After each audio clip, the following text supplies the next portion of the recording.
and welcome to the Counterattack playthrough series. We're playing Barbarossa, Kiev to Rostov, 1941. The scenario is Rostov Redeemed, and we're on turn 3, which is December 1st through the 2nd, 1941. We'll go ahead and start with the strategic segment, and that starts off with the weather determination phase. Weather is, the climate condition, I should say, is frost, +1, so that'll be a +1 to the die roll modifier. Let's go see what's going on. Go ahead and roll. Roll to 2, +1 is 3. On the frost, it's still frost. And we have frost conditions.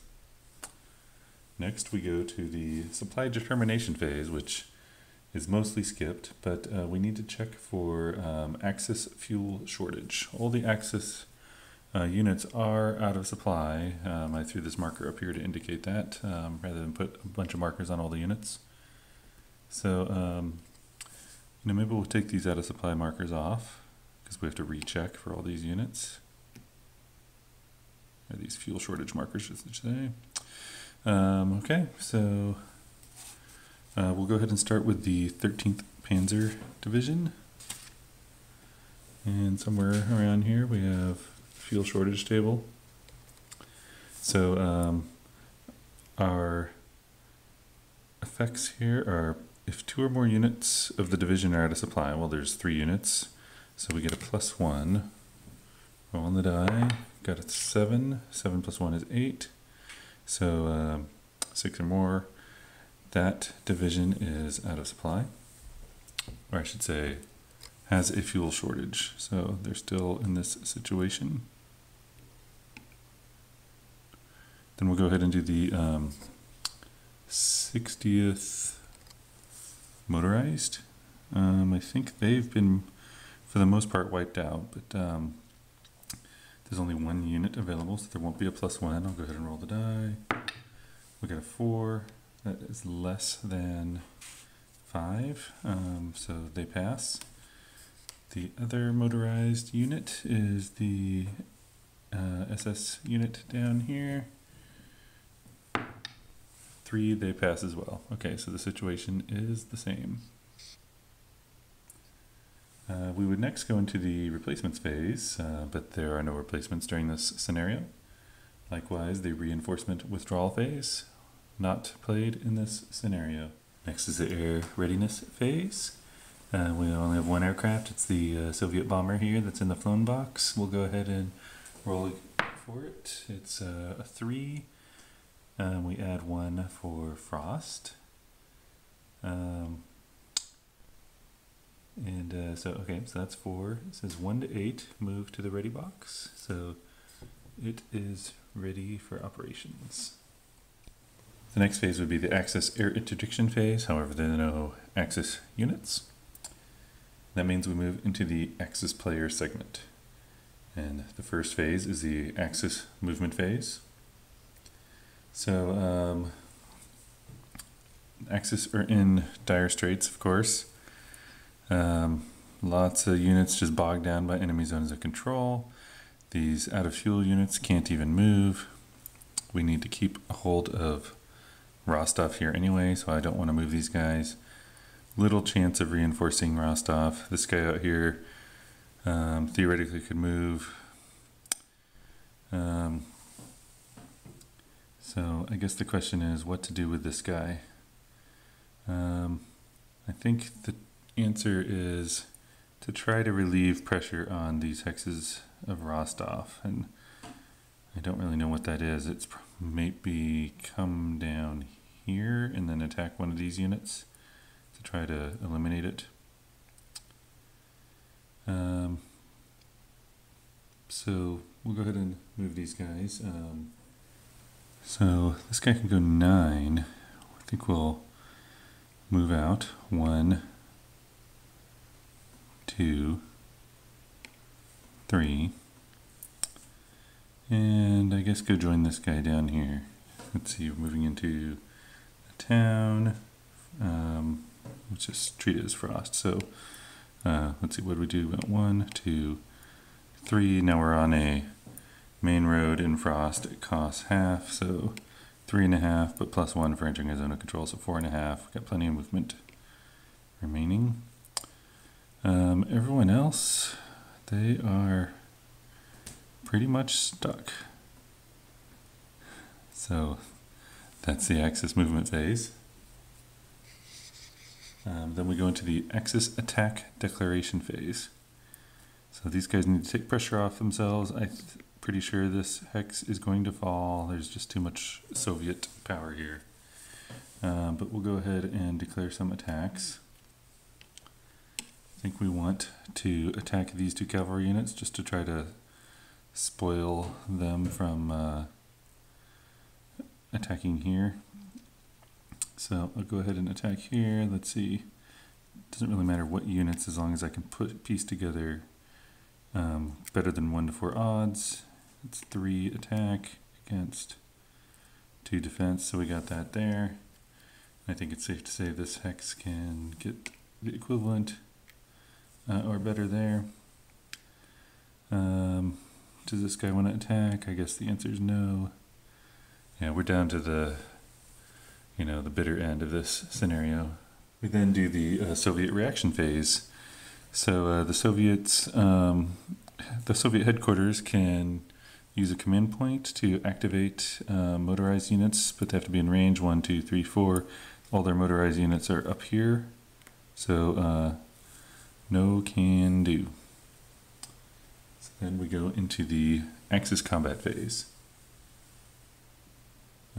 They would normally send in combat air support missions, but they can't.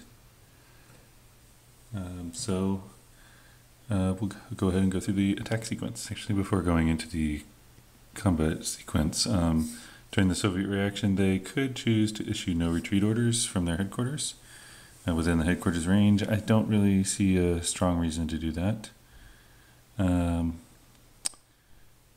They can also designate defensive artillery. And I think they will, I think they're going to designate this guy as defensive artillery for that attack over there. I mentioned combat air support. I forgot the Soviets do have a bomber available. So their bomber is flying in, and it's going to provide combat air support to this stack here. There's no Axis air involved, so there's not going to be a dogfight or anything, but we do have to process potential anti-aircraft fire. We need to make sure there are some AA capable units adjacent to this hex. Well, this is one right here, so we've got that. We then find somewhere the AA fire table. I think got it here. And we'll go ahead and roll a die. Got a 9. A 9's going to be aborted, so the aircraft will not be able to go on with its combat air support mission. But let's see. Axis firing. Any firing unit bears a NATO supply marker. Well, there are firing units next to that hex that are out of supply. Actually, all German units are out of supply. That's a -1, so it goes down to an 8. +1 for firing AA type unit. Nope. Firing at IL-2. Nope. Okay, so it is aborted. So it goes to the flown box. Russians having a hard time getting their bombers into this battle. So then the Axis starts processing the attacks. I think we'll go ahead and process, let's process this one. So I think we will, so we got a 1 defense there. I think we want these guys to attack here. What do we have here? 3, 2. So I think both these guys, no. I think this guy and this guy will attack here. The guy underneath will go here. So that's a 1. And then I believe out of supply effects do not affect attack strength. So That'll be 4 to 1. The terrain is clear. Let me just do a few little double checks and then we'll go ahead and roll it. Okay,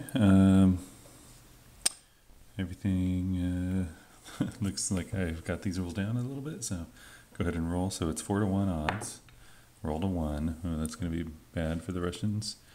That is nothing against the Germans, and a 3R against the Russians. So this guy is destroyed. Then the Germans have the opportunity to advance. The question is, do we want to? So these guys are on Sultan Sally, I think it's called. Yeah, so that's a victory point location. We could make this guy come in here just to sort of prevent more cavalry infiltration. So he'll advance into there. Okay, now we'll do this attack. This one has defense of 2 in clear terrain. 2 attack there. These guys are attacking 2. So 3, 4, 5. Now, normally there would be a divisional integrity bonus because 2 panzer units from the same division, from the same panzer division, I should say, are attacking, but they are out of supply and have a fuel shortage, so they can't use that bonus. So it's 5 to 2, which looks like the closest thing is a 2 to 1. Now I need to remember though, we have 5 plus 2 for this artillery support that we're declaring. So range is 2, 1, 2, so that'll be 7. Artillery attacking in an enemy zone of control is fine. Artillery cannot defend if it's in an enemy zone of control. But that one's attacking. Also, I'm consistently cheating, as I said, since attack supply is not applicable in this scenario and it is required for an artillery to an attack, then I'm basically ignoring that and saying the artillery can attack without attack supply. Possibly illegal. Okay, so that's 7 to 2, but then we have defensive artillery support down here. That's 2. So that will be 7 to 4, which is a little better. Actually, no, it's not. It's a little worse. That's 3 to 2. Let's go ahead and roll. Roll a 9. That is bad. 3 to 2. Attacker retreat. Defender nothing. And then there's an asterisk, which is not applicable because we're not attacking without attack supply because it doesn't exist in this scenario. There's no non-destroyed enemy fortifications, and it's not a mandated attack. Those are some of the options. And we're also not using engineers or combined arms. So all attackers must retreat. Oops. Okay, so I probably should have put a no retreat marker on this guy. These guys will go 1, 2. And now he's stuck over here because he's got a fuel shortage. This guy, let me just remind myself the retreat rules because something really bad is probably going to happen here. So basically, these guys have to retreat 2 hexes. You can't retreat through 2 enemy zones of control in unoccupied hexes, so going that would destroy the units. They have to go 2, so they can't just like move over here. They can go through 1 enemy zone of control, provided they go through a friendly unit, and then if they can get out of the zone of control, they survive. Otherwise, they're dead. So I'm trying to see if there's a way to get 2 hexes away from the Russian, or excuse me, Soviet units, or at least get next to one that has a no zone of control, the yellow band. I don't see a way to do that, so that was a major bungle. I should have not attacked at all. Probably doesn't even matter because the Soviets are a juggernaut coming in. They're just gonna wipe them out anyway. So that was a blunder. These guys are dead. Probably should call it, but we'll go ahead and play it out. Okay, so we processed all the German attacks. Next is the Axis motorized movement phase. Motorized units can move half their movement points. Question is, can this guy perform infiltration movement into Rostov? I think the answer is yes. I'm gonna just double check that because that would be good. I mean, he's just gonna be destroyed anyway, but I'd rather try to keep Rostov. So the Germans can only do infiltration movement during their normal movement phase. So, is there even a point in moving that guy? Well, can't even move. No, he can't move because he would be going from zone of control to zone of control. He can move during the infiltration movement phase, of course, or do infiltration movement during the normal movement phase, but he's stuck for this phase. I think we're pretty much done with the Germans here. Then we go into the Axis engineering phase. There's nothing to do in this scenario. So that ends the Axis player segment. We're going to move into the Soviet player segment next.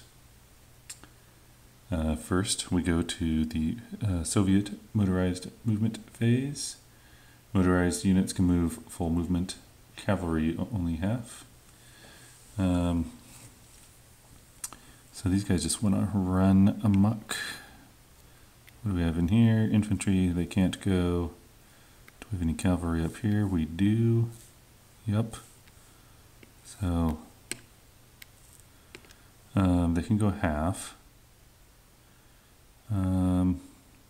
I wish they had enough strength to do an overrun. They could probably go like overrun this artillery, but you need a lot more strength. I think it's 7-to-1 odds, something like that. So they can go here, 1. There's no zone of control here, so that's why. And then I go 2, 3 for zone of control. Just kind of shifting things around, trying to make it very difficult for the Germans. Not that they get to do anything anymore. Any other cavalry I want to move? You know, I wish these yellow bands here weren't the same as these yellow bands, because it makes me think these guys don't have zones of control because they have a fuel shortage. I could not find that in any of the rules. Kind of would make sense actually, but they do have zone of control as far as I can tell. So I guess this guy has nothing to do. What about these guys? So these guys can go their full movement allowance. They can go 1, 2, 3, 4, I guess, and then try to take that city, town or whatever. So Bolshie Sally is a victory point location, and then we want to try to take this one. I think we're probably going to get all of them. So we just moved 2 of the 4 categories of units that are eligible for the Soviet motorized movement phase. The other categories are eligible by an operational headquarters ordering them. Move this artillery underneath here. We'll spend that 1 command point to move 1 unit that is not motorized or cavalry. Do I want to do that? Yeah, we'll have this guy order a unit in here.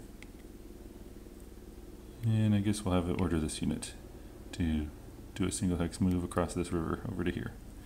Alright, so Soviets just took 2 points away from the Germans. Germans have 2 points left. Is that right? No, they have 3 points left. Germans have 2 points here, 1 point here, so 3. So it's 3-3 right now. I may have messed up the points in the last turn, but I think it's correct now. 3 points each. Okay, so that guy, since he moved, needs to be marked, since he was ordered, needs to be marked as activated because he can't move during the normal movement phase.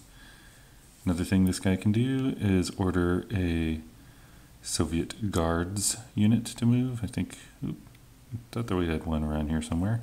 Here we are. You know, it's going to be used for this attack here, so we will just keep it there and not order it. Okay, that's the Soviet motorized movement phase. Now for the Soviet attack declaration phase. Well, I think it's safe to say we got plenty of strength to attack that guy. We have plenty to attack that guy. Anyone else worth attacking? I mean, I'm a little reluctant to go all out. No sense in having one of those bad attacks like I did with the Germans where everyone has to retreat. Might be good to attack this artillery so that it cannot fire defensively. Actually, it can't fire defensively anyway because it's in an enemy zone of control, so won't even worry about it. Okay, those are my attack declarations. Now for the German reaction phase. They can't react. Poor Germans. Next, the combat phase. So Germans have to, or excuse me, Soviets, you declare their artillery support for each attack. So I think we'll go ahead and do this attack here. I think, it's too bad this guy, I can't, I'm unable to get a bunch of artillery units firing on this. We'll go ahead and use this one. So it'll be 2. These guys will attack here. Let's figure out what these attack odds are. So defense is 2. In a major city, the defenders are Axis, so they get a +1 defense die roll modifier. Attacking armor is going to be halved. There's no armor though. So let's see, 3, 4, 5, 6, 7, 8. 9, 10, halved, attacking across the river. Guess I'll throw this guy into 11, 12. 12 to 2, 6 to 1. Well, throw these in 2. 14 to 2, not that it matters. Still 6 to 1. I mean, no, 7 to 1. What am I saying? So it's 7 to 1. It was +1 for attacking a major city. Rolled an 8, so that's 9 on 7 to 1. Defender retreat. That's barely, barely made. Now you know, I missed a step where the defenders can declare no retreat orders if they want. So I'm going to go ahead and do that just to catch up here. And then the attackers could have also done that too. I'm not going to bother. Okay, so anyway, I rolled an 8. It's +1 for the city, +1 for no retreat. On an 7 to 1, so that's 8, 9, 10.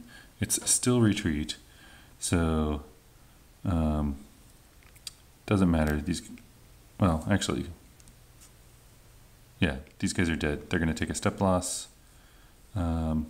You know what? Let me double check. I think the no retreat rules are slightly different for Russians and Germans. Yeah, but it doesn't apply here. So they have a retreat order. They had a retreat result, so they're not going to retreat, but they die trying to prevent themselves from retreating. If they had a bunch of steps, they would take 1 extra step loss and ignore the retreat. Since they're German, if they're something else, some other nationality, they would take an additional loss unless they happen to be in like some heavy terrain, like this guy, like a big city. There's several terrain listed, but these guys are dead. Okay, advance after combat. We'll just do this. The Germans lose 2 more points. They're down to 1 point. So this is a massive rout. Go ahead and move to the next attack over here. This is a 2 defense in a town. Town and Frost, there's no defensive modifier. So 2 defense. We're coming in with these 2 guys here.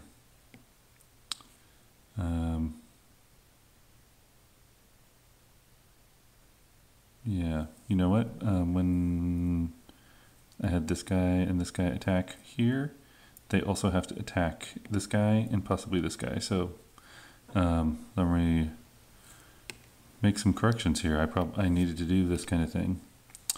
I think this one might be optional because it's a zone of control. I'm just going to go ahead and do it anyway, just to go for it. Okay, so these guys here, 4 to 5 to 2. It's 2.5. There is no attacking artillery support, no defensive artillery support, no retreat orders. You know, what do the Germans have to lose now? I mean, let's go ahead and roll. Got a 1. Sorry, I already forgot what that was. That was 5 to 2, I think. Yeah, so 2.5 to 1. That's 2 to 1. Roll to 1. Plus 1 for the no retreat order. That's a 1 star 2. So 2 step losses. Dead. Panzer unit destroyed. I record panzer losses, but it doesn't matter for this scenario. Okay, so the attackers must take a step loss. Take it from this cavalry here. They can advance after combat. Sultan Sally. They have all the points. They have the Axis are at 0 points, which means the Soviets basically got 6 points. I think we can deduce what's going to happen here. There's no way I will set up attacks such that this guy would have to lose Bolshia Sally. I don't think it's even possible to lose it.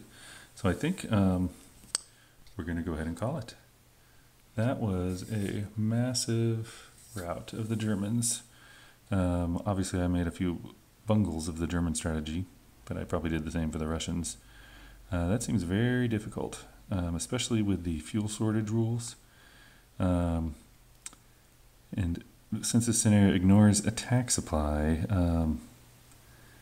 you know, it makes it very difficult to get out of fuel shortage issues. I think in the campaign or even the bigger scenarios, we'd be bringing supply onto the board, and so you can quickly get out of supply and out of fuel shortage units back into attack-capable state. But yeah, even if Axis had a few more units, I think the Soviets would still power right through them. Okay, well that was cool. Hope you enjoyed it, and maybe we'll be doing another one. Catch you later.